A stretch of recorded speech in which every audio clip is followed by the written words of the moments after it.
La nuit où Nolan Ashford décida d'humilier sa propre épouse, la ville brillait comme si elle était prête à applaudir le mauvais homme. Les enseignes lumineuses se reflétaient sur les voitures luxueuses, les photographes se plaçaient devant le Grand Méridien, et le bal de la fondation Crestfield promettait d'être l'événement le plus commenté de l'année. Pour Nolan, cela comptait plus que tout. Il était milliardaire, propriétaire d'entreprises qui apparaissaient dans les magazines d'affaires, invité d'honneur à des dîners coûteux et spécialiste pour transformer chaque sourire en gros titres. Mais à l'intérieur de la demeure silencieuse où il vivait avec Avery Cole, il n'y avait aucun éclat. Il n'y avait qu'une femme immobile dans le couloir, tenant son propre courage comme on tient un verre sur le point de tomber. Avery avait entendu sa voix dans le dressing, calme, vaniteuse, impatiente. Nolan parlait au téléphone avec Jade Mercer, le mannequin qui l'emmènerait au bal, sans savoir que son épouse était assez proche pour tout comprendre. Il fixait l'heure d'arrivée, l'endroit de la photo, la manière dont elle devait descendre de la voiture pour créer de l'impact. Il parlait comme si Avery n'existait déjà plus. Lorsqu'il raccrocha, il sortit vêtu de son costume noir sur mesure, les cheveux parfaitement coiffés, la montre brillant à son poignet, et trouva sa femme au milieu du chemin. « Tu y vas avec elle ?» demanda Avery. Nolan ne fit même pas semblant d'être surpris. Il la regarda de haut en bas, comme s'il évaluait un vieux meuble qui n'allait plus avec la maison. « Oui, » répondit-il. « Jade correspond à la soirée. Pas toi. » La phrase entra lentement, pire qu'un cri. Avery s'agrippa au bord de la porte. « Je suis ta femme. » Il rit sans joie. « C'est justement la partie qui n'a plus de sens. Tu es trop silencieuse, trop prévisible. » « Ennuyeuse, Avery. Tu n'es pas née pour ce monde. J'ai besoin de quelqu'un qui sache se faire remarquer. » Elle essaya de respirer. Pendant 3 ans, elle avait appris à ne pas réagir trop vite parce que Nolan transformait chacune de ses réactions en preuve contre elle. Si elle parlait, elle était dramatique. Si elle se taisait, elle était fade. Si elle posait des questions, elle était insécure. Si elle n'en posait pas, elle était indifférente. Cette nuit-là, pourtant, quelque chose de différent remua en elle. « Alors pourquoi utilises-tu encore mon nom dans les interviews ?» demanda-t-elle. « Pourquoi m'appelles-tu encore ta partenaire quand tu as besoin de paraître comme un homme de famille ?» Le visage de Nolan se durcit. « Ne complique pas les choses. Quand je rentrerai, je veux que tes affaires soient séparées. Demain, mes avocats commencent le divorce. » Il passa près d'elle. Son épaule heurta la sienne, l'écartant du chemin sans précaution. Ce ne fut pas une chute. Cela ne laissa pas de marque. Mais ce fut suffisant pour qu'Avery comprenne que Nolan n'avait pas seulement cessé de l'aimer, il avait cessé de la respecter. La porte principale se referma quelques instants plus tard et le silence envahit toute la demeure. Avery resta là, immobile, écoutant l'écho de la voiture disparaître dans l'allée. Dehors, il allait sourire aux côtés de Jade, lui offrir son bras posé devant les caméras, prétendre que ce choix était de l'élégance. Dedans, il s'attendait à ce qu'Avery pleure, prépare ses valises et accepte le rôle de femme jetée. Nolan avait toujours confondu délicatesse et faiblesse. Cela avait été sa plus grande erreur. Elle monta lentement dans la chambre. Chaque marche semblait ramener un souvenir. Le premier dîner où il interrompit une histoire à elle pour parler d'une acquisition. La première fête où il présenta Avery seulement comme ma femme, sans mentionner qu'elle dirigeait la Cole Foundation, une institution qui finançait des bibliothèques, des bourses d'études et des projets de lecture dans des écoles pauvres. La première fois où elle diminua sa propre lumière pour ne pas gêner l'éclat fabriqué de Nolan. De petites renonciations, l'une après l'autre, jusqu'à ce qu'elle croie presque qu'elle tenait vraiment dans cet espace étroit que Nolan lui avait donné. Dans la chambre, Avery fixa le miroir. Ses yeux étaient humides, mais sa posture demeurait entière. Elle toucha son propre visage, comme si elle cherchait la femme qui existait avant les excuses, avant les silences, avant les nuits où elle se préparait en attendant un compliment qui ne venait jamais. Ennuyeuse, avait-il dit. Avery répéta mentalement le mot, jusqu'à ce qu'il perde son pouvoir. Ennuyeuse, ce n'était pas ce qu'elle était. Ennuyeux, c'était de vivre aux côtés de quelqu'un qui ne savait admirer que son propre reflet. Prévisible, ce n'était pas son calme. Prévisible, c'était Nolan choisissant toujours la vitrine, toujours les applaudissements, toujours l'apparence. Elle ouvrit l'armoire et écarta les robes claires, discrètes, choisies les années précédentes pour ne pas trop attirer l'attention. Au fond, encore rangée dans une housse en tissu, se trouvait la robe bleu profond qu'elle avait achetée seule des mois auparavant. Elle n'était pas pour Nolan. Pas exactement. Elle était pour une version d'elle qui désirait encore apparaître sans demander la permission. Le tissu avait un tombé léger, des broderies subtiles sur le buste et une élégance qui ne suppliait pas l'approbation. Avery retira la housse, tint la robe devant son corps et sentit une sorte de décision lui traverser la poitrine. Le téléphone vibra sur la coiffeuse. C'était Derek Okafor. L'associé de Nolan, oui, mais différent de lui en presque tout. Derek écoutait avant de répondre. Il observait avant de juger. Lors des événements, il se souvenait qu'Avery aimait l'eau pétillante et qu'elle préférait parler de livres plutôt que répéter des commentaires vides. Il n'envahissait pas son espace, il la voyait simplement.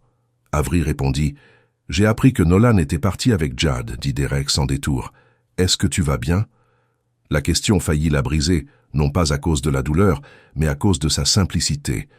Cela faisait longtemps que personne ne lui avait demandé cela en attendant la vérité. « Non, répondit-elle, mais ça ira. » Il y eut une courte pause. « Où es-tu ?»« À la maison. Il a dit que je ne correspondais pas à la soirée. » Derek respira profondément. « Avery, écoute, le bal n'appartient pas à Nolan, ni à Jad. La moitié des projets honorés ce soir ont reçu le soutien de ta fondation, même si peu de gens le savent. Tu as plus le droit d'être dans cette salle que n'importe lequel des deux. » Elle ferma les yeux. « Il m'a traité d'ennuyeuse. »« Alors apparaît en étant exactement qui tu es, » répondit Derek. « Pas pour lui prouver quelque chose, pour te rappeler à toi-même. » Avery regarda la robe dans le miroir. « Je vais y aller seule. Je peux t'attendre à l'entrée. »« Non, dit-elle, et sa propre fermeté la surprit. « Merci, Derek, mais ce soir j'ai besoin d'entrer seule. » De l'autre côté, il resta silencieux une seconde. Puis sa voix revint basse, respectueuse. « Je comprends. Je serai à l'intérieur si tu as besoin d'un visage ami. » Lorsque l'appel se termina, Avery commença à se préparer. Il n'y avait pas de précipitation, seulement de la précision.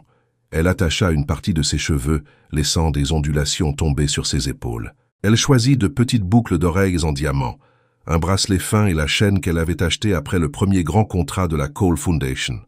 En mettant son rouge à lèvres, elle remarqua que ses mains ne tremblaient plus.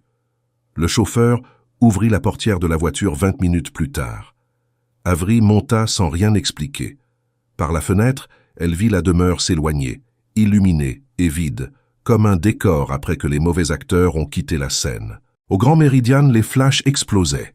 Nolan était déjà sur le tapis rouge, Jade Mercer à ses côtés. Elle était belle, impeccable, habituée aux caméras. Nolan souriait comme s'il avait gagné avant même que la soirée ne commence. Puis une autre voiture s'arrêta.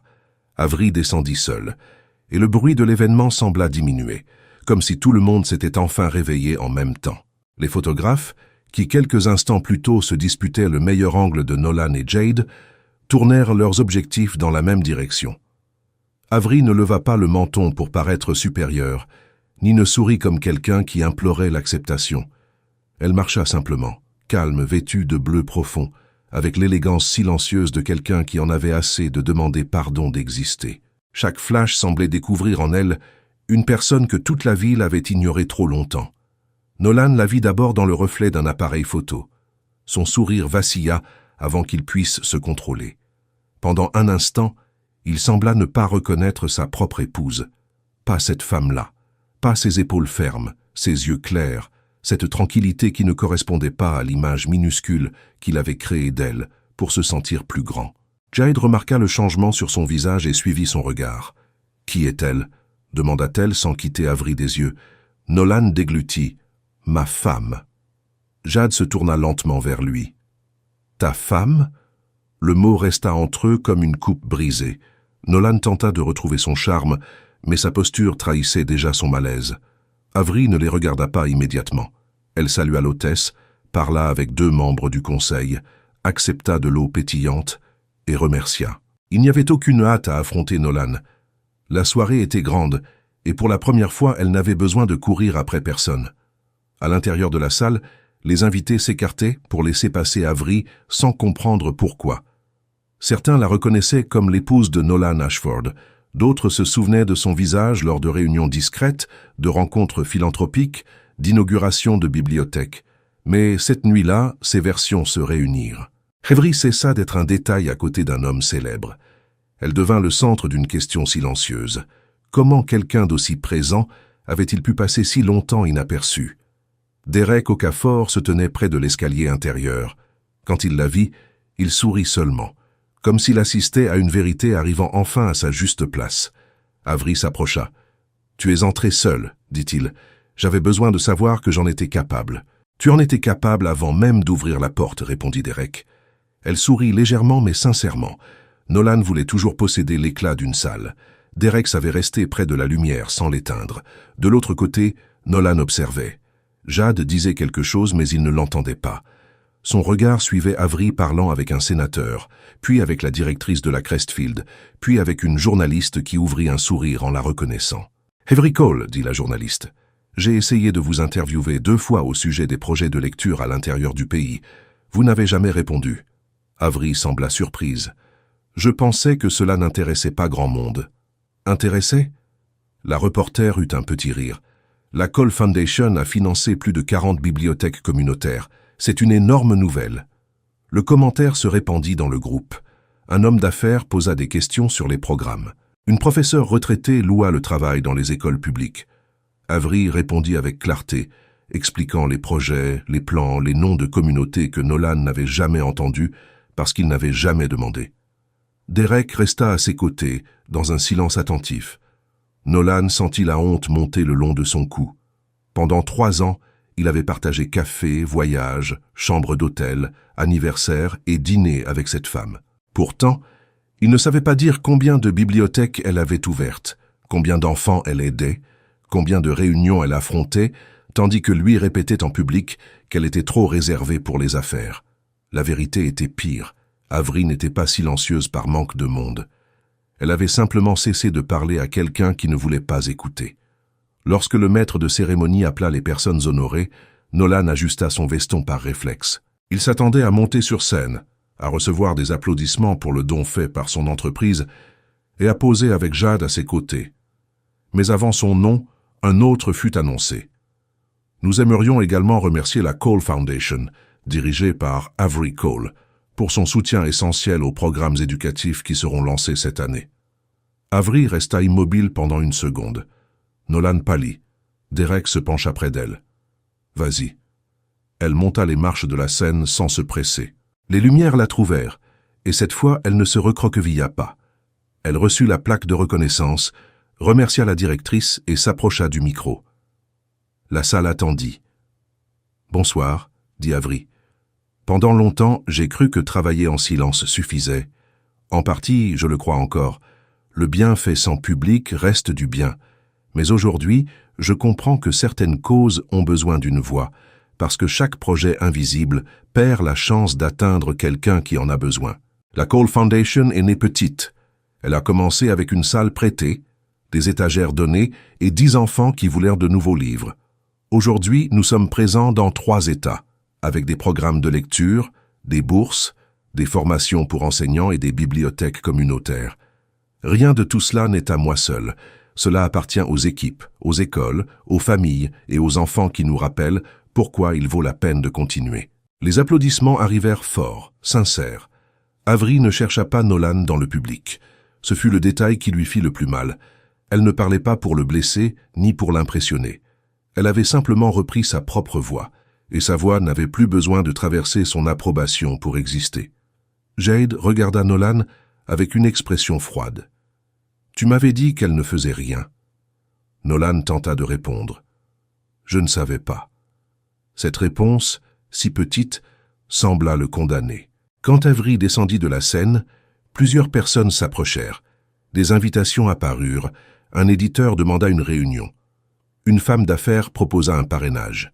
La soirée que Nolan prévoyait d'utiliser comme vitrine de sa nouvelle vie commença à tourner autour de la femme à qui il avait ordonné de faire ses valises. Il traversa finalement la salle. Jade ne l'accompagna pas. « Avery », dit-il doucement, lorsqu'il réussit à la rejoindre près des portes de la terrasse. Elle se tourna avec tranquillité. « Oui, Nolan ?» Il regarda autour de lui. « On peut parler en privé ? Tu m'as demandé de sortir de ta vie ce soir. C'était assez privé. » Derek, à quelques pas, redressa le corps, mais Avery leva la main. Elle n'avait pas besoin de protection. Pas à ce moment-là. Nolan passa les doigts dans ses cheveux. J'ai dit des choses dures. J'étais nerveux. Non, répondit-elle. Tu étais à l'aise. Il y a une différence. Il cligna des yeux. Je ne savais pas que la fondation avait cette ampleur. Tu n'as jamais demandé. La phrase fut simple, sans cri, mais elle ouvrit un silence profond. Nolan la regarda comme s'il cherchait l'ancienne Avery, celle qui adoucissait les vérités pour ne pas le blesser. Il ne la trouva pas. Jade apparut derrière lui, tenant sa pochette. Nolan se retourna, mais le visage de Jade ne lui offrit aucun abri. « Je m'en vais, » dit Jade. « Maintenant » demanda-t-il. « Maintenant. J'ai accepté de venir parce que je pensais que tu étais vraiment un homme libre, pas quelqu'un qui rabaissait sa femme pour paraître plus intéressant. » Nolan serra la mâchoire. « Tu ne comprends pas. Je comprends suffisamment. » Elle posa les yeux sur Avery avec une honnêteté inattendue. Désolé d'avoir cru à sa version. Avery acquiesça simplement. Jade partit sans faire de scène, et c'est justement pour cela que son départ sembla encore plus grand. Nolan resta entre deux absences. La femme qui ne voulait plus être là et l'épouse qui n'était déjà plus disponible pour être blessée. La musique continuait. Les invités recommencèrent à parler, mais Nolan percevait des regards qu'il ne remarquait pas avant. Ce n'étaient pas des applaudissements, c'étaient des évaluations. L'homme qui avait toujours vécu d'images sentit sa propre image se fissurer. Avery marcha jusqu'à la terrasse. Derek la suivit lorsqu'elle le regarda et le permit. Dehors, l'air était froid. La ville semblait distante. Sur ce balcon, Avery respira comme quelqu'un qui laissait une vieille maison s'effondrer sans essayer de la retenir. Derek resta à ses côtés, sans la toucher, jusqu'à ce qu'elle lui offre la main. Lorsqu'elle le fit, il la prit avec soin. À l'intérieur, Nolan restait seul, voyant la nuit qu'il avait prévu de dominer se terminer dans le silence. Quelques jours plus tard, les papiers du divorce arrivèrent. Avery signa sans larmes. La Cole Foundation grandit, de nouveaux projets naquirent, et sa photo occupa des couvertures que Nolan n'aurait jamais pu acheter. Il l'avait traitée d'ennuyeuse. Elle apparut seule, vola la scène et n'accepta plus jamais d'être cachée par personne, dans aucun salon, dans aucune vie.